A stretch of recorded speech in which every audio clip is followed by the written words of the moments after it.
Assalamualaikum warahmatullahi wabarakatuh. Nama saya Zahra Kusita Zamri Arafah, nomor absen 30 dari kelas 9F. Di sini saya akan membacakan materi ujian praktek PPKN tentang bela negara dalam konteks NKRI. Bela negara dalam konteks NKRI, saya mengambil 3 poin penting di sini. Poin yang pertama adalah perjuangan mempertahankan NKRI. Perjuangan mempertahankan NKRI terbagi menjadi 2 bagian. Yang pertama adalah perjuangan fisik dan yang kedua adalah perjuangan diplomasi. Yang kedua adalah bentuk-bentuk ancaman terhadap NKRI. Bentuk-bentuk ancaman terhadap NKRI juga dibagi menjadi 2 bagian. Yang pertama adalah bentuk ancaman dari dalam negeri dan yang kedua bentuk ancaman dari luar negeri. Yang ketiga, yang terakhir, upaya mengisi dan mempertahankan NKRI. Kita masuk ke poin yang pertama. Poin yang pertama adalah perjuangan mempertahankan NKRI. Perjuangan mempertahankan NKRI dibagi menjadi 2, perjuangan fisik dan perjuangan diplomasi. Perjuangan fisik terdapat 9 perjuangan. Yang pertama adalah insiden bendera di Surabaya. Kedua, pertempuran 5 hari di Semarang. Ketiga, pertempuran Surabaya 10 November 1945. Keempat, pertempuran Ambarawa. Kelima, pertempuran Medan Area. Keenam, Bandung Lautan Api. Ketujuh, pertempuran Margarana. Kedelapan, perlawanan terhadap agresi militer Belanda. Dan yang terakhir, kesembilan adalah perang gerilya. Perjuangan diplomasi terbagi menjadi 4. Yang pertama adalah perjanjian Linggarjati. Kedua, perjanjian Renville. Ketiga, perundingan Rom-Royan. Dan yang keempat, konferensi Meja Bundar. Perjuangan fisik. Di sini hanya akan diambil 3 perjuangan fisik. Yang pertama adalah insiden bendera di Surabaya. Terjadi pada tanggal 19 September 1945, bermula dari beberapa orang Belanda mengibarkan bendera merah putih biru pada tiang di atas Hotel Yamato.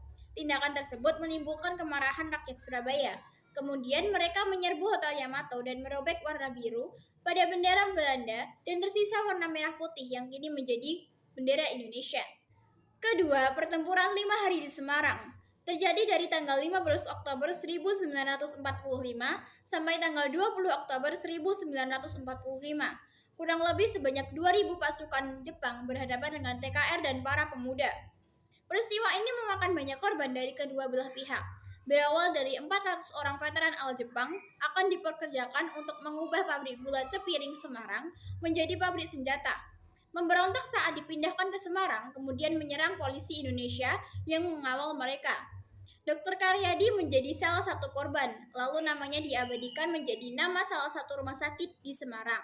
Dibuatnya tugu muda untuk mengenang peristiwa tersebut. Ketiga, pertempuran Surabaya 10 November 1945 diawali oleh mendaratnya Brigade 29 dari Divisi India ke-23 di bawah pimpinan Brigadir Malabi pada tanggal 25 Oktober 1945. Kedatangannya tersebut menimbulkan kerusuhan dengan pihak pemuda karena penyelewangan kepercayaan pihak sekutu. 27 Oktober 1945, pemuda Surabaya berhasil memporak-porandakan kekuatan sekutu. Diselenggarakannya perundingan, tetapi pada saat perundingan terjadi insiden jembatan merah dan Brigadir Malabi tewas. 9 November 1945, tentara sekutu mengeluarkan ultimatum agar para pemilik senjata menyerahkan senjata pada sekutu sampai tanggal 10 November 1945 pukul 06.00. 10 November 1945 terjadi peperangan di Surabaya karena ultimatum tidak dihiraukan rakyat Surabaya. Bung Tomo melalui siaran radio mengubarkan semangat perlawanan dengan slogan Merdeka atau Mati. Peristiwa 10 November 1945 dijadikan sebagai peringatan Hari Pahlawan karena banyak yang gugur pada peristiwa ini. 2. Perjuangan diplomasi. Seperti perjuangan fisik tadi, di sini hanya akan dibahas 3 perjuangan diplomasi. Yang pertama adalah Perjanjian Linggarjati. Perundingan Linggarjati adalah suatu perundingan antara Indonesia dan Belanda di Linggarjati, Jawa Barat pada tanggal 10 sampai 15 November 1946. Menghasilkan persetujuan mengenai kemerdekaan Indonesia.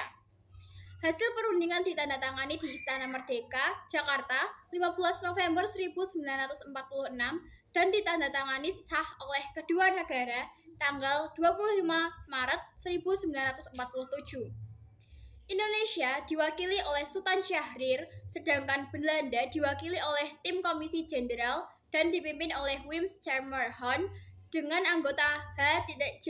van Mook. Dalam perundingan, Lord Kilian dari Inggris bertindak sebagai mediator. Kedua, Perjanjian Renville diambil dari sebuah nama kapal perang milik Amerika Serikat yang dipakai sebagai tempat perundingan antara pemerintah Indonesia dan pihak Belanda dengan komisi 3 negara, yaitu Amerika Serikat, Belgia, dan Australia sebagai perantara. Dalam perundingan, delegasi Indonesia diketuai oleh Perdana Menteri Amir Syarifuddin dan pihak Belanda menempatkan seorang warga Indonesia yang bernama Abdul Qadir Wijoyatmojo sebagai ketua delegasinya. Ketiga, Konferensi Meja Bundar. Konferensi Meja Bundar berlangsung di Den Haag tanggal 23 Agustus hingga 2 November 1949. Hasil konferensi yang paling utama yaitu pengakuan dan penyerahan kedaulatan dari pemerintah Belanda kepada pemerintah Indonesia pada tanggal 27 Desember 1949. Terdapat 4 hal penting dalam konferensi Meja Bundar. Yang pertama, pembentukan Uni Belanda, Republik Indonesia Serikat dipimpin oleh Ratu Belanda secara simbolis. Kedua, Soekarno dan Muhammad Hatta menjabat sebagai Presiden dan Wakil Presiden Republik Indonesia Serikat periode 1949 hingga 1950. Ketiga, Irian Barat dikuasai oleh Belanda dan tidak dimasukkan ke dalam Republik Indonesia Serikat. Yang terakhir, keempat, pemerintah negara Indonesia menanggung hutang negeri Hindia Belanda sebesar 4,3 miliar gulden. Indonesia Serikat adalah rekayasa Van Mook yang dapat dijadikan strategi merebut kembali Indonesia melalui Divide et Impera. Hasil dari Perjanjian Linggarjati dan Perjanjian Renville. Perjanjian Linggarjati menghasilkan 1. Belanda mengakui secara de facto wilayah Republik Indonesia, yaitu Jawa, Sumatera, dan Madura. 2. Belanda harus meninggalkan wilayah Republik Indonesia paling lambat tanggal 1 Januari 1949. 3. Pihak Belanda dan Indonesia sepakat membentuk Negara Republik Indonesia Serikat atau RIS. 4. Dalam bentuk RIS, Indonesia harus tergabung dalam Commonwealth atau Persemakmuran Indonesia Belanda dengan mahkota negeri Belanda sebagai kepala uni. Perjanjian Renville menghasilkan 1. Belanda tetap berdaulat sampai terbentuknya Republik Indonesia Serikat. 2. Republik Indonesia sejajar kedudukannya dalam Uni Indonesia Belanda. 3. Sebelum Republik Indonesia Serikat dibentuk, Belanda dapat menyerahkan kekuasaannya kepada pemerintah federal sementara. 4.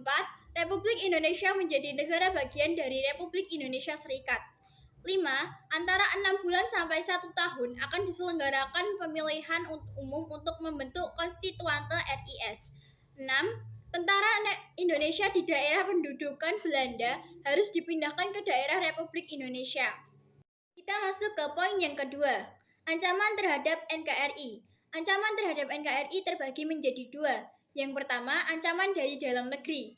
Keanekaragaman harus menjadi sebuah kekuatan yang dahsyat untuk menangkal semua ancaman yang ingin memecah belah persatuan bangsa.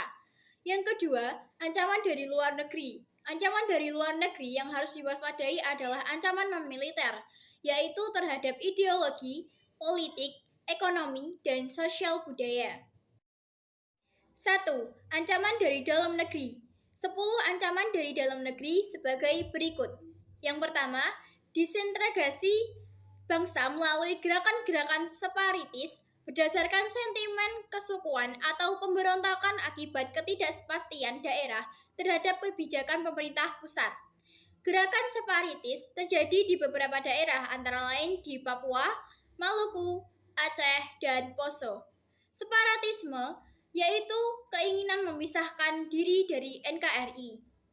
2. Keresahan sosial akibat kesenjangan ekonomi dan ketimpangan kebijakan ekonomi serta pelanggaran hak asasi manusia yang pada gilirannya dapat menyebabkan huru-hara. 3. Makar atau penggulingan pemerintah yang sah dan konstitusional. 4. Upaya penggantian ideologi Pancasila dengan ideologi lain yang ekstrim atau tidak sesuai dengan jiwa dan semangat perjuangan bangsa Indonesia. 5. Munculnya pemikiran memperluas daerah otonomi khusus tanpa alasan yang jelas, hingga persoalan-persoalan yang muncul di wilayah perbatasan dengan negara lain. 6. Pemaksaan kehendak golongan tertentu yang berusaha memaksakan kepentingannya secara tidak konstitusional, terutama ketika sistem sosial politik tidak berhasil menampung aspirasi yang berkembang dalam masyarakat. 7. Potensi konflik antar kelompok atau golongan, baik perbedaan pendapat dalam masalah politik, konflik akibat pilkada, maupun akibat masalah SARA. 8. Melakukan kolusi, korupsi, dan nepotisme yang sangat merugikan negara dan bangsa karena akan mengancam dan menghambat pembangunan nasional. 9. Kesenjangan ekonomi, pemerataan pendapatan yang tidak adil antar kelompok dan daerah. Ke-10, penyalahgunaan narkoba, pornografi, dan porno aksi, pergaulan bebas, tawuran, dan lain-lain. 2. Ancaman NKRI dari luar negeri. Disebutkan 3 ancaman NKRI dari luar negeri. Yang pertama, ancaman terhadap ideologi. Ancaman terhadap ideologi merupakan ancaman terhadap dasar negara dan ideologi Pancasila. Masuknya ideologi lain seperti liberalisme, komunisme, dan beberapa dekade terakhir muncul ideologi yang berbasis agama, semakin mudah diterima oleh masyarakat Indonesia era globalisasi. Nilai-nilai ideologi luar tersebut berbeda, bahkan bertentangan dengan nilai-nilai Pancasila. Apabila kita tidak mampu menyaring nilai-nilai tersebut, maka dapat mengaburkan nilai-nilai Pancasila. Contohnya, sikap individualis yang merupakan perwujudan dari liberalisme. Kedua, ancaman terhadap politik. Ancaman terhadap politik ditunjukkan dengan ikut campurnya negara lain dalam urusan negeri Indonesia, seperti masalah hak asasi manusia, hukum, pemilihan umum, dan sebagainya. Sistem politik liberal yang mengutamakan kepentingan individu atau kelompok menjadi ancaman dalam kehidupan demokrasi Pancasila. Bentrokan akibat tidak dapat menerima hasil pemilihan umum serta unjuk rasa yang berlangsung rusuh merupakan akibat negatif ideologi liberal. Ketiga, ancaman terhadap ekonomi. Ancaman terhadap ekonomi dalam era perdagangan bebas perlu diperhatikan. Semakin bebasnya berbagai produk luar negeri yang masuk ke Indonesia, menjamurnya restoran, investasi asing, dan perusahaan asing dapat menjadi ancaman ekonomi nasional. Ketidakmampuan kita dalam menghadapi globalisasi dan perdagangan bebas dapat mengakibatkan penjajahan dalam bentuk yang baru.